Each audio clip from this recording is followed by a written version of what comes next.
రాజకీయాలు చేసేటటువంటి party.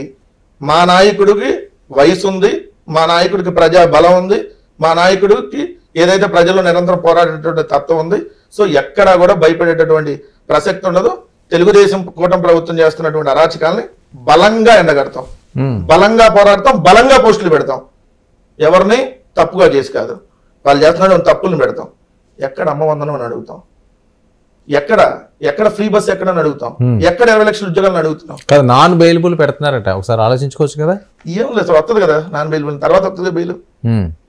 Non bailable పెట్టినా సో ఇది మారరు తర్వాత వస్తుంది కదా. కాదు, ఈ రకంగా మాట్లాడడం, డైరెక్ట్ గా అటాకులు చేయడం, ఈ రకంగా విమర్శించడం, ఈ వెటకారం మాటలు.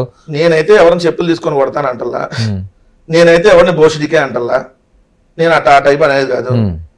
ఏ పవన్ కళ్యాణ్ నువ్వు చేస్తున్నటువంటి తప్పయ్యా, నువ్వు ఒక డిప్యూటీ సీఎం గా ఉండి లా అండ్ ఆర్డర్ ఎవరి చేతిలో ఉండా కూడా తెలియనటువంటి దిక్కుమాలిన స్థితిలో ఉన్నావేందయ్యా అని అడుగుతున్నావు. లా అండ్ ఆర్డర్ హోంమంత్రి అనిత గారి దగ్గర లేదయ్యా.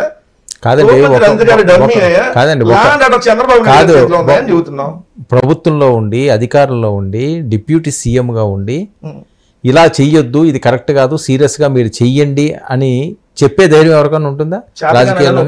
చెప్పాడంటే అలా అనిపించిందా? అంతే. 5 నెలలు నీ పరిపాలనలో ప్రజలు బయటికి వెళ్తే తిడతున్నారా నువ్వు మాట్లాడావంటే, మేము పోస్ట్ పెట్టింది కూడా అదేగా, నేను ఇక్కడ కూర్చొని అడుగుతుంది కూడా మేమంతా అదే కదా, మా సోషల్ మీడియా అడుగుతుంది కూడా అదే కదా, మా పార్టీ అడుగుతుంది కూడా అదేగా. మీ 5 నెలల చెత్త పరిపాలన మీది, మీలాంటి నీచమైన పరిపాలన ఈ దేశంలో ఎక్కడా లేదు. బయటికి వెళ్తే తిడతాం కాదు, కొట్టడానికి రెడీగా ఉన్నారు అన్నాం.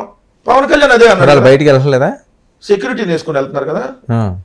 మా జగన్మోహన్ రెడ్డి గారికి సెక్యూరిటీ ఉండదు, ఉండాలి అని చెప్పినప్పుడు పిచ్చి పిచ్చి కబుర్లన్నీ మాట్లాడారు కదా.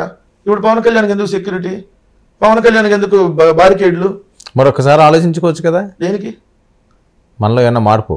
గట్టిగా మాట్లాడదామని ఆలోచిస్తున్నా సార్, ఇంకా గట్టిగా పోరాడదాం.